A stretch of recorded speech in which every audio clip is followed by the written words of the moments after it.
Good morning friends. समय बहुत कीमती है।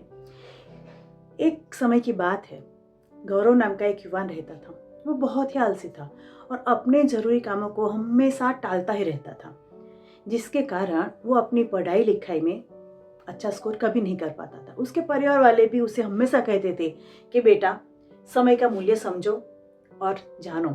जो अभी तुम बर्बाद करो ना समय, वो कभी भी आपके पास वापस नहीं आने वाला है।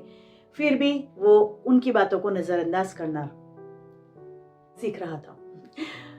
अभी बहुत समय है, सीख लूंगा, कर लूंगा। पढ़ाई चलती रही, लेकिन उसकी आदतें नहीं बदली। वो पूरा दिन दोस्तों के साथ अपनी समय बिताता रहता। एक दिन वो शहर गया, वहां भी वो ऐसा ही करता था। वहां एक बुजुर्ग रहते थे, वो बहुत बुद्धिमान थे। एक दिन गौरव ने तय किया कि वो उनसे मिलेगा और उनसे कुछ सीखेगा। गौरव उस बुजुर्ग आदमी के पास गया। वो बुजुर्ग आदमी पेड़ के नीचे मेडिटेशन कर रहे थे।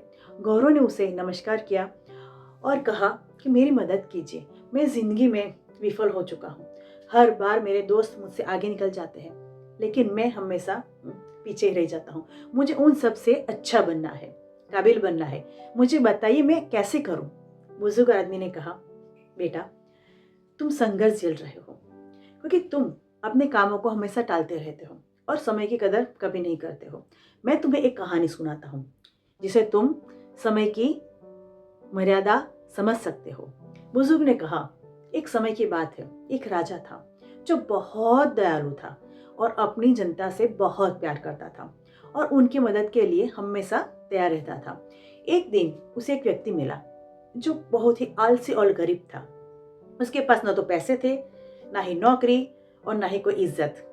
वो हमेशा अपनी परेशानियों का दोष दूसरों के ऊपर डाल रहा था। राजा ने उसकी परेशानियों के बारे में उससे पूछा। उस व्यक्ति ने कहा, पता नहीं लोग मेरे बारे में ऐसा क्यों कहते हैं, क्यों सोचते हैं कि मैं कुछ नहीं क्यों नहीं कर सकता हूँ। जब भी मैं किसी नौकरी की तलाश में जाता हूँ, सब मुझे मना कर देते हैं। राजा को उस व्यक्ति के लिए महसूस सी हुई कि दर्द हुआ कि मैं इसके लिए कुछ करूंगा। उन्होंने कहा कि सूर्यास्त से पहले कल तुम मेरे दरबार में आना और जितना सोना चांदी चाहो उतना ले जाना। आदमी बहुत खुश हो गया और राजा को धन्यवाद करके वो अपने घर की ओर दौड़ा और उसने अपनी पत्नी को सब कुछ बताया। उस व्यक्ति की पत्नी बहुत खुश हो गई और कहा कि जाइए और जल्दी से सोना चांदी लेके आइए। उस व्यक्ति ने कहा, मैं अभी नहीं जा सकता, मैं भूखा हूं, पहले मुझे खाना दो। जल्दी से उसकी पत्नी ने खाना बनाया, उसे परोसा और उसने व्यक्ति ने धीरे धीरे आराम से खाया। उसने सोचा, मेरे पास तो बहुत समय है, खाना खाने के बाद खजाना लेने जाऊंगा। खाना खाने के बाद उसे नींद आने लगी। उसने सोचा, मैं अभी थोड़ी देर सो जाता हूँ, कुछ देर बाद चढ़ जाऊंगा। उसने सोचा कि वो थोड़ी देर ही सोएगा, लेकिन वो 2 घंटे के लिए सो गया। जब वो सोकर उठा तो देखा कि देर हो चुकी है। उसने जल्दी से बैग बिस्तरे उठाए और राज दरबार की ओर भागा। रास्ते में बहुत धूप थी, उसे गर्मी लगने लगी। उसने सोचा, थोड़ी देर पेड़ के नीचे आराम कर लो, फिर आगे बढ़ूंगा। उस समय पेड़ के नीचे ठंडी हवा लग रही थी। उसको नींद आ गई। इस बार वो 4 घंटे के लिए सो गया। जब वो सोकर उठा तो उसने देखा कि शाम होने वाली है और सूरज डूबने वाला है। वह जल्दी से बैग उठाकर राज दरबार की ओर भागा, लेकिन जब वो राज दरबार में पहुंचा तो सूरज डूब चुका था और दरवाजे बंद हो चुके थे।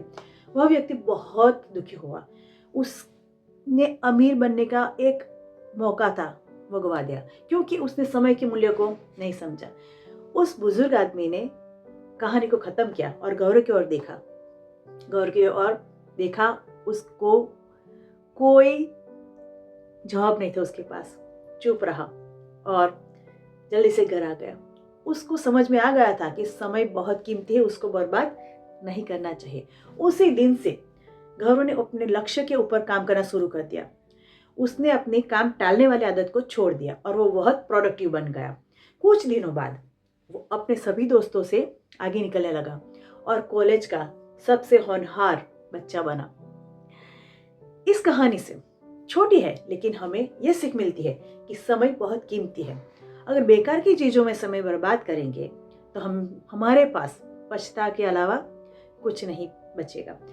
हर अवसर का सही समय पर लाभ उठा लेना चाहिए। इसलिए आज से ही अपने समय का सदुपयोग करें और अपने लक्ष्य को पाइए। और समय